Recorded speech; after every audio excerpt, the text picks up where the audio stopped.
अस्सलाम वालेकुम, कैसे हैं सब लोग? ठीक ठाक हैं। अच्छा बेटे, आज हमारे दो एक्सपेरिमेंट होंगे, एक्सपेरिमेंट नंबर 2 और एक्सपेरिमेंट नंबर 3।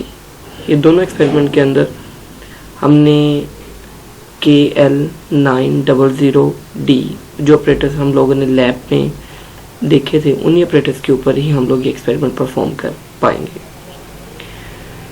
दूसरा जो एक्सपेरिमेंट है, ये असल में बहुत ही आसान एक्सपेरिमेंट है। हम लोग जस्ट इसमें कन्वर्जेंट कोड को ट्रांसमिट करेंगे फाइबर ऑप्टिक को यूटिलाइज करते हुए। इसमें बेसिकली वही ऑपरेटर्स जो लैब में हम लोगों ने देखा था, उसी के ज़रिए ही हम इस पे अपने एक्सपेरिमेंट परफॉर्म करेंगे। बहुत सारी चीज़ें हैं आज डिस्कस करने को। आज बेसिक जो स्ट्रक्चर होता है ऑप्टिकल फाइबर का, वो भी मैं इसमें आपको डिस्कस करूंगा ताकि आपको फाइबर ऑप्टिक्स की बेसिक कम्युनिकेशन के बारे में पता हो कि यार ये काम कैसे करती है। ऑल्दो आपको इन्फॉर्मेशन तो होगी क्योंकि जो टीचर्स हैं आपके वो आपको बहुत अच्छे से गाइड कर रहे हैं, लेकिन मैंने कुछ लैब के रिलेटेड कुछ चीज़ें हैं जो थ्योरी को कवर करेंगी और आपको इंशाल्लाह इस लैब में मज़ीद जो क्लैरिटी है वो दिखाई देगी। अच्छा बेटे, हम लोगों ने लैब में ये चीज़ें डिस्कस की थी कि हर जो अल्फ़ाबेट है वो एक स्पेसिफिक कोड में डिफाइन कर दिया गया। ऑप्टिकल फाइबर में ये कोड इसलिए लगाए गए हैं क्योंकि इनमें दो तरह की लॉजिक्स यूज़ होती है। मैंने एक बताया था, एक स्ट्रेट लॉजिक होती है और एक नेगेटिव लॉजिक होती है। स्ट्रेट लॉजिक में हम ये करते हैं कि अगर आप नोट करें, एक है डॉट और डैश, मोरस कोड है। इन कोड को मोरस कोड बोलते हैं। जो डॉट है वो 0 को रिप्रेजेंट करे और डैश जो है वो 1 को रिप्रेजेंट करे, इसको बोलते हैं स्ट्रेट लॉजिक। और अगर आप इसके उलट चलते हो कि आप डैश को 0 लेते हो और डॉट को 1 लेते हो, तो इसको बोलते हैं नेगेटिव लॉजिक। ठीक है, छोटे को 0 ले रहे हो, बड़े को 1 ले रहे हो तो स्ट्रेट लॉजिक है। अगर इसके एडवर्स में आप लॉजिक उठा रहे हो तो ये नेगेटिव लॉजिक कहलाता है। इसमें जो है केस सेंसिटिव नहीं होता, मतलब कैपिटल ए और स्मॉल ए को वो एक ही तरह सपोज करता है। ऑल्दो जो ऑपरेटर्स हमारे पास मौजूद है उसमें तो लोअर केस में अल्फाबेट यूज ही नहीं होते ही सारे कैपिटल केस में, लेकिन फिर भी एक इंफॉर्मेशन के लिए कि इसमें कैपिटल और लोअर दोनों एक ही लिहाज से माने जाते हैं, सिमिलर फ्रेम ऑफ रेफरेंस में। इसमें कुछ नंबर हैं और उनके अगेंस्ट भी एक मोरस कोड है। जब ऑप्टिकल फाइबर की लैब करवाई जाती है तो ये सेंड किए जाते हैं और दूसरे एंड पे उसके मोरस कोड देखे जाते हैं। और मोरस कोड हमें पता होता है कि ए का ये है, बी का ये और सी का ये। अगर ABC हम सेंड कर रहे हैं तो 2 कैरेक्टर इसके हैं, 4 इसके हैं, 4 इसके हैं, तो आपको 10 कैरेक्टर रिसीवर एंड पे नजर आते हैं। इट मीन्स कि जो आपने सेंड किया था वो आपको रिसीव हो गया। इस एक्सपेरिमेंट की जो थ्योरी है वो मैं आपके लिए छोड़ के जा रहा हूँ कि आप एक दफा पढ़ेंगे तो आपको समझ आ जाएगी कि इसमें क्या है। तो कंक्लूजन के अंदर और बाकी चीजों के अंदर सिर्फ यही है कि आपसे कुछ क्वेश्चन के जरिए मैंने ये जो क्वेश्चन है कुछ मैंने आपसे पूछे और इससे मैंने रिक्वायर किया कि आप लोग इसके आंसर्स दें, मतलब discuss the logic of the dot and dashes. अच्छा, जो आपको मैनुअल लैब में आपको फर्स्ट डे मैंने 16 एक्सपेरिमेंट का कंबाइन दिया है, उनमें ये क्वेश्चन नहीं होंगे इस तरह से। उनमें कुछ क्वेश्चन इसके इस तरह ही होंगे और कुछ क्वेश्चन मैंने इसमें चेंज कर दिए हैं। उसमें चेंज नहीं किया ताकि ये देखने के लिए कि कौन से बच्चे क्लास लेंगे और कौन से बच्चे नहीं, क्योंकि मोस्टली बच्चे देखते नहीं है वीडियो कि टीचर ने बनाई कैसे है और इससे हमें क्या सीखने को मिलेगा।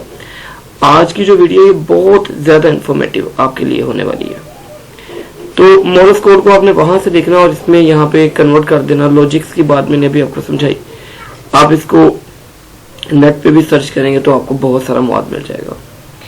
लेकिन इससे पहले मैं आपको एक जो बेसिक इंफॉर्मेशन है ऑप्टिकल फाइबर की बेटे, उसके बारे में थोड़ा सा एक ब्रीफ इंट्रोडक्शन देना चाह रहा हूँ ताकि मुझे नहीं पता कि आपने क्लास में ये चीज़ें पढ़ी हैं कि नहीं पढ़ी। अगर देखा जाए तो हमारी जो लैब है वो तो आपको पता है कि सेकंड्स में, मिनट्स में होने वाली है, लेकिन उसमें सिर्फ कॉन्सेप्ट समझने वाला है। तो हम लोग बेटे ये क्या करेंगे कि लैब की तो मैं वीडियो बना के आपको सेंड कर दूंगा, और बकायदा तौर पे इस तरह से मैं कुछ पिक्चर डाउनलोड करके उनके जरिए आपको सारी इंफॉर्मेशन समझा पाऊंगा, ताकि आपको एटलीस्ट हार्डवेयर पे काम नहीं भी किया, आपको कॉन्सेप्ट के लिहाज से बहुत अच्छे से समझ आए होता क्या। ये बेटे एक छोटी सी कम्युनिकेशन एजेंट है जो फाइबर ऑप्टिक्स को यूज करके सेंडर से रिसीवर के दरमियान यूज की जा रही है। फाइबर ऑप्टिक्स है क्या, ये कैसे काम करती है, इसके कितने कंपोनेंट्स होते हैं, हम क्यों यूज करते हैं, ये सारा कुछ आज इस लेक्चर में आपको समझ आएगा इंशाल्लाह। बेटे कोई भी डेटा आप देते हो कंप्यूटर के जरिए या एनालॉग फोन ऑडियो के जरिए, तो फाइबर ऑप्टिक्स दोनों के लिए इक्वली कंपैटिबल एक मीडियम है जो कि सेंडर से रिसीवर की तरफ अपनी इंफॉर्मेशन लेके आती है। इसमें कुछ इनपुट डेटा अगर आपको नजर आ रहे हैं, इनपुट डेटा से बेटे इसका कोई ना कोई यहाँ पे कन्वर्जन मोड होगा। यहाँ पे इसने ड्राइवर लिखा है, ठीक है, वो इनपुट डेटा को सोर्स में कन्वर्ट कर देगा। अब फाइबर ऑप्टिक्स का सोर्स क्या है, पैकेट होंगे या वेव होगा, क्योंकि लाइट में या तो एनर्जी के पैकेट्स में मूव करेगी या वेव के अंदर मूव करेगी। तो ये ड्राइवर और सोर्स का काम क्या होगा कि इसको फाइबर ऑप्टिक्स की कंपैटिबिलिटी के साथ एज अ इनपुट एजेंट बना दे कि अगर ये वेव लाइट की शक्ल में मूव कर रही है तो इसको पैकेट या वेव जो इस फाइबर ऑप्टिक्स की कंपैटिबिलिटी होगी उस हिसाब से इसको कन्वर्ट कर दे। यहाँ पे बेटे ड्राइवर का काम यह है कि जो कोडर का काम होता है कि आपने अपने मीडियम के लिहाज से उसके छोटे छोटे पार्ट्स कर दिए, और सोर्स क्या करेगा, इसको इसके ऊपर अपने हेडर फुटर लगाएगा सिक्योरिटी को मेंटेन करने के लिए। और source of the fibre connector क्या होगा कि बेटे ये इस फाइबर जो मीडियम है फाइबर ऑप्टिक्स, इसके हिसाब से आपके इनपुट डेटा को कन्वर्ट कर देगा लाइट वेव के अंदर। That's it, this is a sender module that is called the transmitter. अगर एक बंदा सेंडिंग मोड पे बैठा है तो ये प्रोसीजर्स हैं जो वो फॉलो अप करेगा। जब बेटे लाइट इसमें से मूव कर गई, अब ये मैं बहुत ब्रीफ सा इंट्रोडक्शन करवा रहा हूं आपको, इसको अभी मैं बहुत स्कैटर करने वाला ओपन कर दूंगा इंशाल्लाह। तो यहां से लाइट के जरिए मूव करेगा। लाइट में बहुत सारे इसके रूल्स हैं जो लगते हैं, आपने स्नेल्स लॉ पढ़ा हुआ है, लॉ ऑफ रिफ्लेक्शन पढ़ी हुई है कि जिस एंगल से वो इंसिडेंट वेव किसी ग्लास पे टकराती है उसी एंगल पे रिफ्लेक्ट हो जाए। अगर इंसिडेंट का और रिफ्लेक्टिव एंगल दोनों सेम हो जाते हैं तो ये लॉ ऑफ रिफ्लेक्शन को ओबे करता है। और fibre optics law of reflection और स्नेल्स लॉ ये दोनों तकरीबन एक ही चीजें हैं, तो इन दोनों पे ये बेस करता है। दूसरी बात आपने पढ़ी है, टोटल इंटरनल रिफ्लेक्शन होता है, मतलब इसमें कोई भी एनर्जी अब्सॉर्ब नहीं होती मीडियम के अंदर। जितनी एनर्जी का पैकेट आप इसको देते हो वो उतनी एनर्जी पे रिफ्लेक्ट करता है, अपने मीडियम के लिए कुछ संभाल के नहीं रखता एनर्जी का कुछ हिस्सा। जैसा कि आपने देखा होगा कि आपकी जो एनर्जी जहां पे बन रही है, फॉर एग्जांपल एक समझाने के लिहाज से बात कर रहा हूं कि तरबेला डैम में अगर आपका एनर्जी प्रोड्यूस हो रही है तो आपके घर तक आते हुए वो उतनी एनर्जी डिलीवर नहीं कर पाता जितनी कि वहां पे प्रोड्यूस हो रही है। डेफिनेटली आपके मीडियम के अंदर कुछ लॉसेस होते हैं जिनको आप लाइन लॉसेस बोलते हो, वे लॉसेस बोलते हो, ये मीडियम लॉसेस बोलते हो, इसमें बहुत सारी इफेक्टर्स हैं। इसी तरह ये जो प्रॉब्लम है ना, ये ऑप्टिकल फाइबर में मिनिमाइज है। ये नहीं मैं कह रहा कि नहीं होती है, लेकिन बहुत कम। मीडियम इसमें एज अ रिफ्लेक्टिव इंडेक्स होता है टोटली इंटरनल रिफ्लेक्शन के तौर पे। अच्छा बेटे लाइट यहाँ पे आपका सिग्नल आ गया, और सिग्नल आ गया आपका फाइबर टू डिटेक्टर कनेक्टर्स के ऊपर।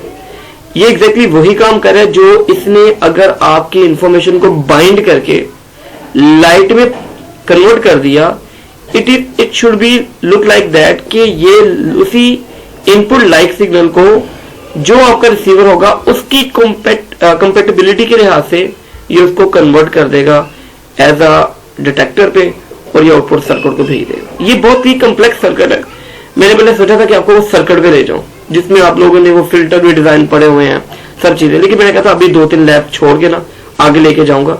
अच्छा बेटे, ये जो चीजें भी मैं आपको पढ़ा रहा हूँ ना, मजे की बात है, इसमें तो कुछ भी मैंने सब पूछना नहीं है। ये सिर्फ और सिर्फ इसलिए है कि यार मुझे ये लगता था कि यार ऑप्टिकल फाइबर के अंदर ना कि ये चीजें आपको समझ आनी चाहिए। डेफिनेटली आपने अपने टीचर्स के पास पढ़ी हुई है, लेकिन मैं थोड़ा सा इसका ब्रीफ इंट्रोडक्शन कर रहा हूँ कि आपको मजीद चीजें देखने मुझे, ठीक है, अपना हिस्सा इसमें डाल रहा हूँ जी। अच्छा बेटे, इसकी अगली स्लाइड, फाइबर ऑप्टिक्स अगर देखा जाए ना बेटे, ये 3 चीजें होती हैं, 3 भी नहीं बल्कि 4 होती है। इसमें एक और इसका जैकेट होती है जिसको आप लोग बफर जैकेट बोलते हो। वो क्या काम करती है वो फर्दर आगे इसकी मैंने डाउनलोड की है, वो भी मैं आपको समझाऊंगा। कहते हैं classification of the optical fibre and there characteristics. जब भी फाइबर को बेटे कॉल किया जाता है ना तो ऐसे किया जाता है 8 125 62.5 125 50 125 100 140। तो जो पहली चीज है ना, ये पहली चीज, ये किसको रिप्रेजेंट कर रही है? रेड पोर्शन को। रेड पोर्शन का क्या नाम है? कोर। अब ये कोर क्या होता है, क्लाइडिंग क्या होता है, जैकेट क्या होता है, अभी बिल्कुल बहुत डिटेल में बताऊंगा, सिर्फ अभी इसका नाम समझना है कि कोर नाम की कुछ चीज होती है, फिर होता है क्लाइडिंग और फिर होता है जैकेट, ठीक है। पहले कोर को बोला जाता है, बाद में क्लाइडिंग का बोला जाता है। अच्छा, ये होती क्या है? ये बेटे इनका साइज होता है कि ये 8 माइक्रोमीटर है, ये 125 माइक्रोमीटर है, नैनोमीटर है, ये मिलीमीटर है, ये जितनी ज्यादा अपने फाइबर ऑप्टिक्स को यूज करना है। अगर एक अच्छी वाली फाइबर ऑप्टिक्स हो ना तो बेटे इसमें मिलियन ऑफ पीपल जो है वो एक वक्त में कम्युनिकेट कर पाते हैं, क्योंकि 0 और 1 के दरमियान कितने नंबर होते हैं पता है आपको बेटे? 0 और 1 के दरमियान इन्फिनिटी नंबर होते हैं, अनडिफाइंड। 0.1 0.2 0.3 टिल 0.9, फिर 0.01 02, फिर 0.001 0.0001। कितने ज्यादा आप नंबर बना सकते हो उतने नंबर बन जाएंगे। इसका मतलब एक एंगल से दूसरे एंगल के दरमियान जितने चाहे एंगल आप बना दो, क्योंकि फाइबर उसको फैसिलिटेट करता है। एक माइनर सा भी डिफरेंस आता है तो वो उसके लिए इंफॉर्मेशन का मीडियम डिफरेंट हो जाता है, क्योंकि इसमें तो लाइट नहीं ट्रेवल करना होता ना। तो एक फाइबर जो होती है वो मिलियन ऑफ पीपल का data gather at a time ले जाने में काफी होती है, अगर उसमें ये कैपेसिटी है। पहली बात तो ये बेटे एक छोटी चीज बनाई थी कि कोर क्या है, क्लाइडिंग क्या है, जैकेट क्या है, इनमें ये क्यों यूज करते हैं, क्लाइडर किसको बोलते हैं, जैकेट किसको बोलते हैं, ये बेटे आगे है, इसलिए मैं यहाँ पे नहीं बता रहा, ठीक है। आगे स्लाइड। अच्छा बेटे, ये 3 इसके ना आप समझ ले के टाइप्स होती हैं, 3 टाइप्स है। पहली टाइप्स क्या होती है? Single mode step index. ये ना आपको बड़ी मुश्किल से कोई समझाएगा कि जो सिंगल मोड में क्या होता है। मैं आपको बड़े सादा सादा लफ्ज में समझाता हूं। कैसे बेटे? अगर ये फाइबर एक ही सिग्नल को अलाउ कर रही है, इसका जो इंडेक्स है, इसका जो मोड है वो एक सिग्नल के लिए फिजिबल है, ऐसी फाइबर को बोलते हैं single mode step index, that's it. और बेटे अगर वो एक से ज्यादा, मैंने जैसे आपको बताया था, अगर एंगल वेरी करते जाओगे तो आपके नंबर ऑफ यूजर की इंफॉर्मेशन बढ़ती जाएगी, तो ये मल्टी मोड कहलाती है।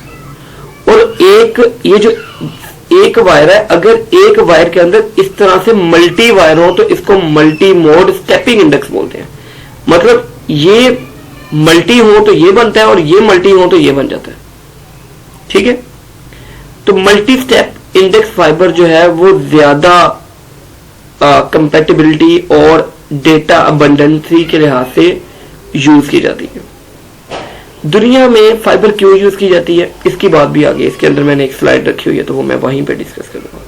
3 स्टेप बेटे समझने आपने, single mode, multi mode grade index, जिसमें एक ही इंफॉर्मेशन डिफरेंट गैदरिंग के साथ लिखे जाते हैं, और अगर डिफरेंट नंबर ऑफ यूजर की इंफॉर्मेशन डिफरेंट गैदरिंग के साथ लिखे जाए तो बेटे इसको मल्टी मोड स्टेपिंग इंडेक्स बोलते हैं, गैदर इंडेक्स में। ये बेटे कुछ कैरेक्टरिस्टिक्स थे, डेफिनेटली आपको पता है, मैं थोड़ा सा अपना हिस्सा डालूंगा इसमें। सिग्नल टू नॉइज रेशियो बेटा टेनुएशन, जितनी ज्यादा आपने देखा था आपका वॉइस सिग्नल जितना दूर तक जाता है, आपकी जो SNR रेशो बढ़ जाती है।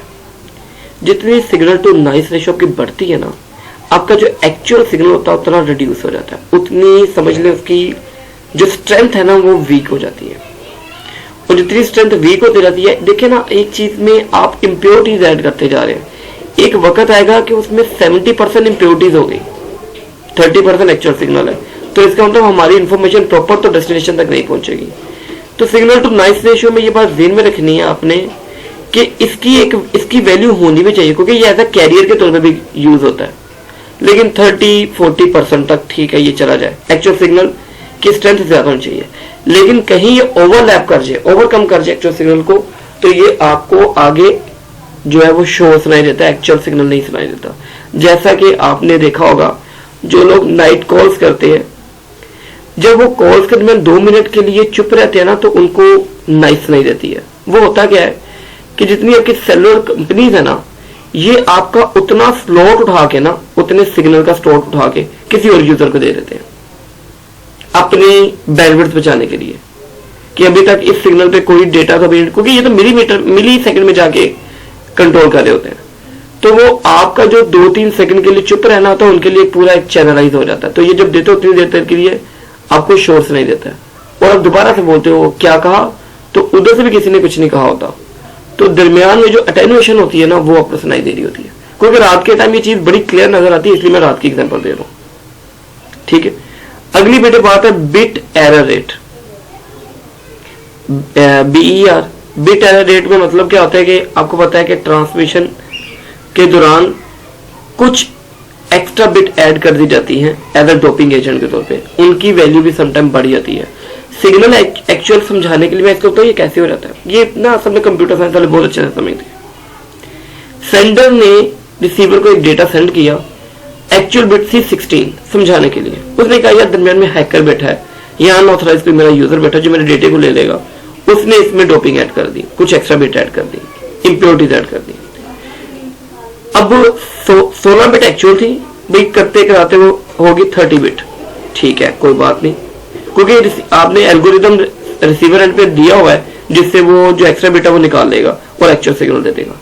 लेकिन समटाइम होता क्या है बेटे कि समटाइम ये होता है कि बिट एरर रेट के अंदर आपकी वही प्रॉब्लम जो ऊपर SNR के अंदर होता है, ये आपकी एरर बढ़ जाती है, फिर उसको निकालने में तो टाइम ज्यादा लगता है, और समटाइम वो निकालता नहीं, एक्चुअल सिग्नल के अंदर ही वो फेड ऐड कर देता है, तो वो भी एक मसला बनता है। तीसरी जो इसमें ये प्रॉब्लम है, ये मैं बता रहा हूं कि ये होते हैं हमारे एक्चुअल कम्युनिकेशन में, ऑप्टिकल फाइबर में नहीं है, ये सारी उसकी इंपॉर्टेंस है। ये जितनी भी प्रॉब्लम आपको आम सिग्नल में नजर आते हैं, ऑप्टिकल फाइबर में ये नहीं है कोई भी। तीसरी बेटे बात है रिस्पॉन्सिटिविटी। रिस्पॉन्सिटिविटी को बेटे जो आपका आउटपुट टर्मिनल होता है, जो आपका रिसीवर एंड होता है, वहां पे हम लोग जज करते हैं, और उसको निकालने का यूनिट उसने बताया कि एम्पेयर पर वाट होता है। मतलब ये आपको समझ आ गया है, P = IV होता है, पढ़ा हुआ है आपने। अगर V की वैल्यू निकालो तो बेटे ये आ जाएगा V/V = P/I। अगर यहां से P = IV है और V की वैल्यू निकालो तो I जाके डिवाइड हो जाएगा P/I। जो आपकी रिस्पॉन्सिटिविटी होती है ना, ये वोल्टेज का इनवर्स होता है। मतलब अगर आप P/I को रेसिप्रोकल करो तो ये I/P बन जाता है। ये बेसिकली आपका रिस्पॉन्सिटिविटी होती है, जिसमें हम लोग आउटपुट साइड पे इस पैरामेट्रिक फॉर्म से ये अंदाजा लगा लेते हैं कि यार इसका जो सिग्नल है उसमें कितनी स्ट्रेंथ थी। और ये नॉर्मली फोटो डायोड टर्मिनल के ऊपर ये हम लोग पावर को कैलकुलेट करने का एक फार्मूला लगाते होते हैं। तो ऑप्टिकल फाइबर के अंदर इस चीज से भी हम लोग आजाद हो जाते हैं। फोर्थ वन बेटे राइजिंग टाइम। आपको पता है rise up time, rise time wave के 2 पार्ट होते हैं, एक पॉजिटिव टर्मिनल एक नेगेटिव टर्मिनल, दोनों का सेम होगा तो आपके जो वेव ऑफ प्रेडिक्टिव मीडियम के अंदर से गुजर जाती है। और नॉर्मली ये सेम ही होता है, और ये सेम ऑप्टिकल फाइबर के अंदर भी सेम ही है, बेशक वो पैकेट की शक्ल में आप डेटा भेज रहे हो या वेव की शक्ल में।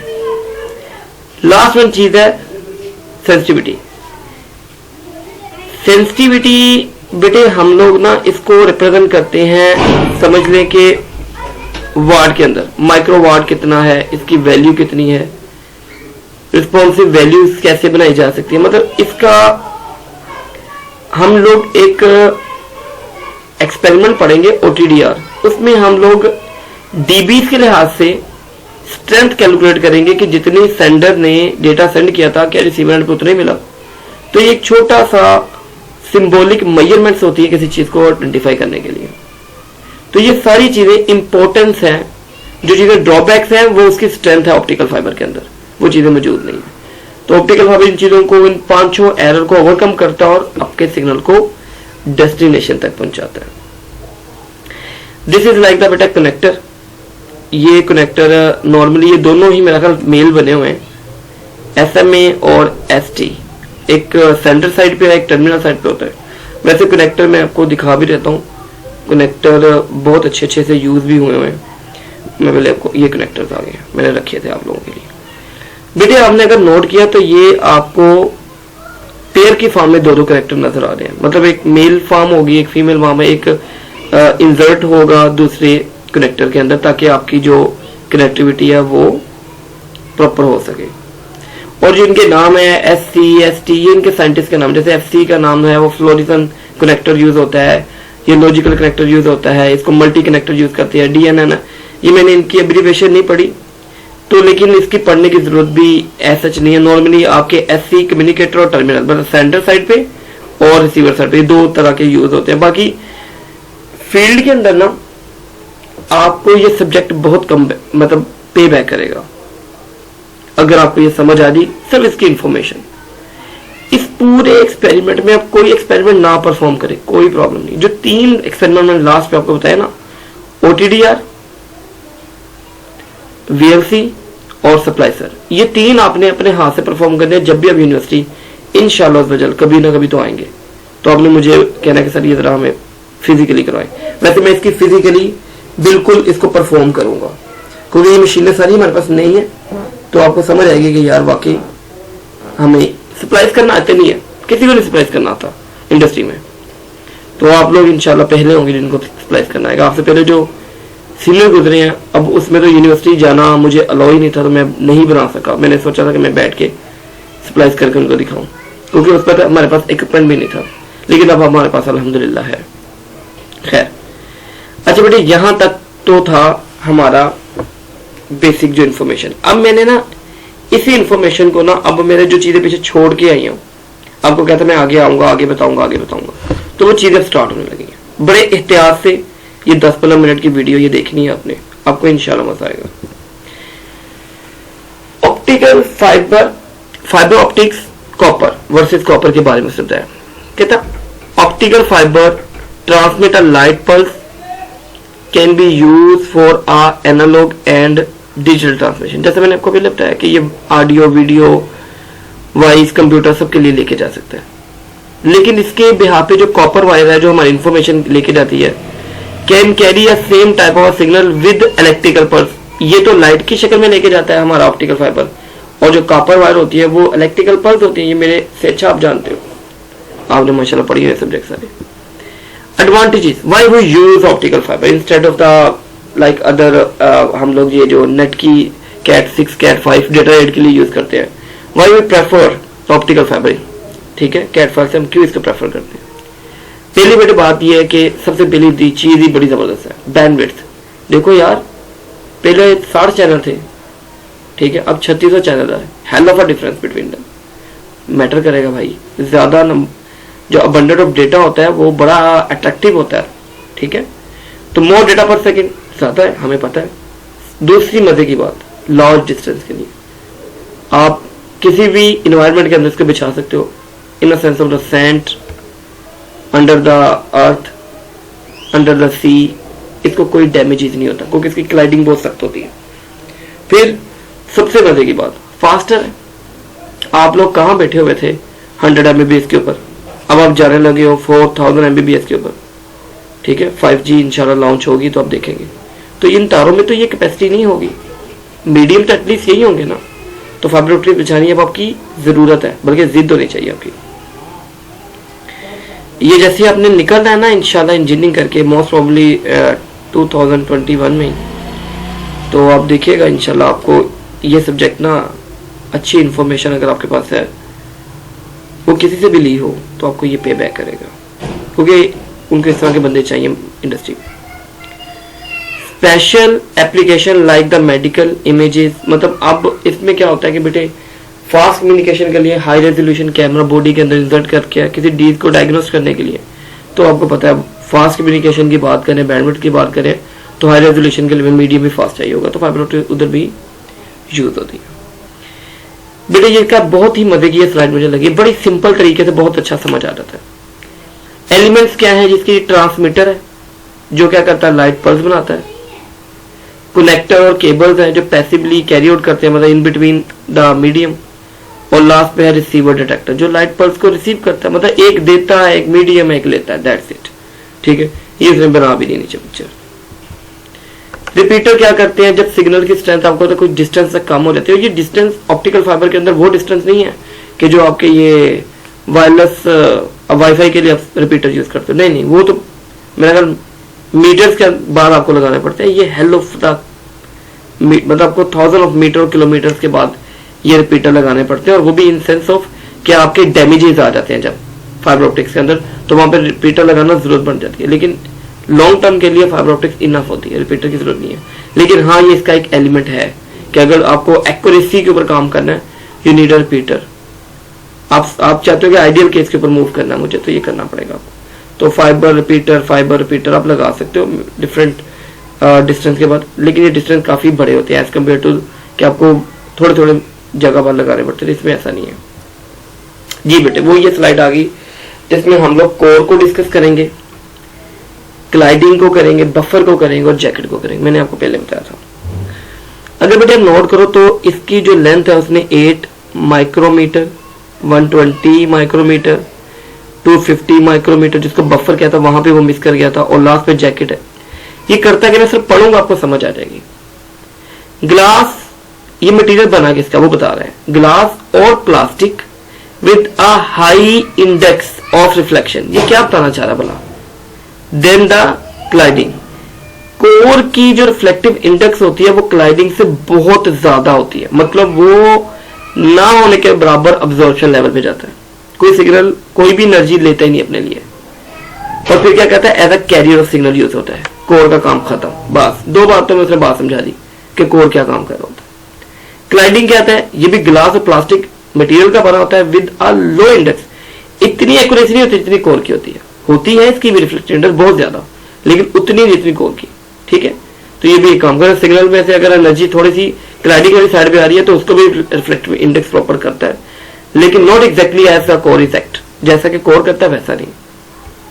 बफर प्रोटेक्शन देता है और फाइबर को और डैमेजेस से और मॉइस्चराइजेशन से बचाता है। ठीक है, जैकेट क्या करता है, होल्ड करता है। और ये जैकेट के बफर के बाद बेटे बहुत सारी और वायर भी इसके साथ आ सकती है, उनके ऊपर एक ही जैकेट हो सकती है। जैसे आपने देखा होगा एक वायर के अंदर मल्टी वायर्स भी होती है ना, तो ये उस तरह बता रहे हैं। ठीक है, तो ये इंशाल्लाह आपको समझ आ जाएगी जब आप सुनेंगे।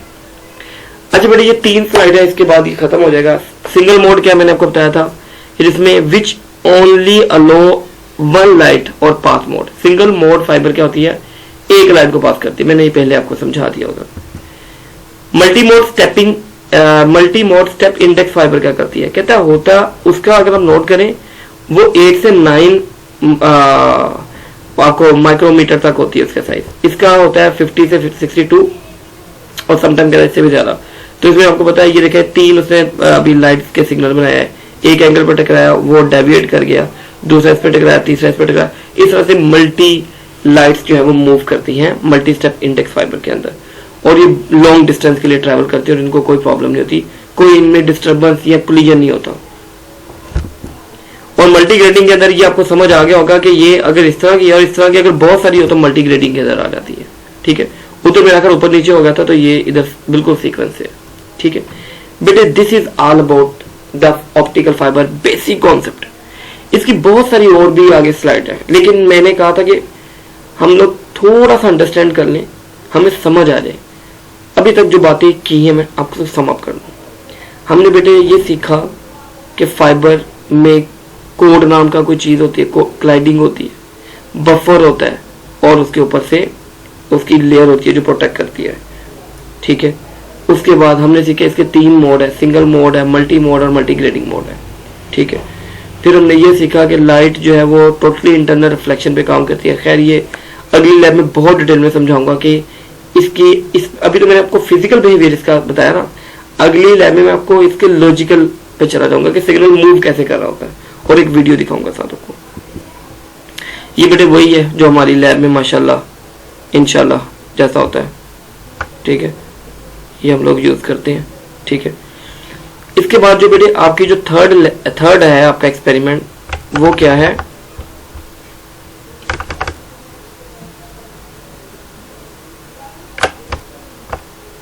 ये जी audio signal through optical fibre. तो इसके लिए बस एक ही आपको पिक्चर देखनी पड़ेगी, ये वही है जो हमारा, ये देखिए बेटे बस इसी पे मैंने सिर्फ बहस करनी है और फिर हमारा ये खत्म हो जाएगा। ऑडियो सिग्नल क्या होगा, एनालॉग इंफॉर्मेशन को हम लोग क्या करते हैं, ये सारा का सारा ट्रांसमीटर मोड है, ये उसको कोड में जैसे आपको समझ आ गई होगी ब्रेक डाउन कर देता है in form of the pulse, digital pulse में कन्वर्ट कर देता है ऑडियो सिग्नल को इनटू डिजिटल सिग्नल में, और ये पल्स जनरेट आ रही है, और फिर ये लाइट सोर्स में इसको कन्वर्ट कर देता है। डेफिनेटली यहाँ पे भी एक कन्वर्टर होगा कि जो डी टू लाइट में कन्वर्ट करोगे, डिजिटल टू लाइट कन्वर्टर होगा, और ये आपका मीडियम है ऑप्टिकल फाइबर। ऑप्टिकल फाइबर में क्या हो गया कि यहाँ पे सिग्नल भेजा, लेकिन यहाँ पे आपको एम्पलीफाई करना पड़ा।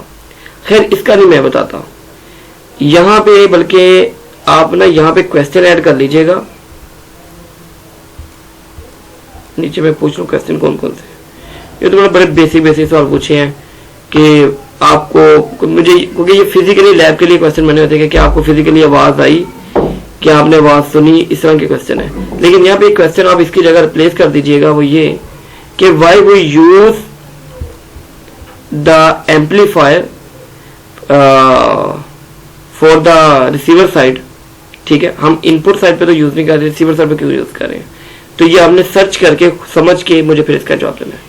ये इसका शॉपर सर्किट है, मतलब एक छोटा सा इलेक्ट्रिक सर्किट है, वो दोबारा से इसको डिजिटल सिग्नल में कन्वर्ट कर रहा है और दोबारा वो डिजिटल से एनालॉग सिग्नल में कन्वर्ट कर रहा है। ये बेटा एक भी ब्लॉक डायग्राम है, इसके अंदर इतनी ज्यादा डिटेल है कि अगर हम समझना शुरू हो जाए तो एक एक फोटो सेल और लाइट डिटेक्टर की ऊपर बात करूं तो इसकी 7 काइंड है, और इसमें 2-3 पढ़ाऊंगा भी आपको, टेंशन ना ले, क्योंकि ये जो काम है। अच्छा इसमें मजे की बात आपको बताऊं, ये कोई भी चीज मैंने आपसे बारे में नहीं पूछनी, सिर्फ एक दिमाग में है कि यार थोड़ी सी ना आपको समझ आनी चाहिए ऑप्टिकल फाइबर काम कैसे करती है, कि एनालॉग सिग्नल को इसके लिए 2 कन्वर्टर यूज होते हैं। मैं आपसे वाइवे का क्वेश्चन अभी बता देता हूँ कि जब एनालॉग सिग्नल को ऑप्टिकल फाइबर पे भेजते हैं कि 2 कन्वर्टर यूज, कितने कन्वर्टर यूज होते हैं जी, 2 होते हैं।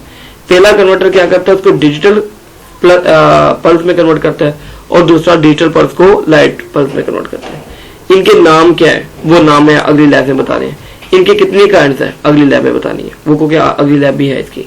तो ये सारी डिटेल बेटे इसके अंदर आपके वाइवे के बहुत सारे क्वेश्चन क्लियर हो जाते हैं। जो मैं ये लास्ट में आपसे क्वेश्चन पूछ रहा होता हूँ ना, ये एक मकसद है, ये छुपाने के लिए ना होते कि हर बंदे ने बस अपनी मर्जी से लिख दी, ठीक है।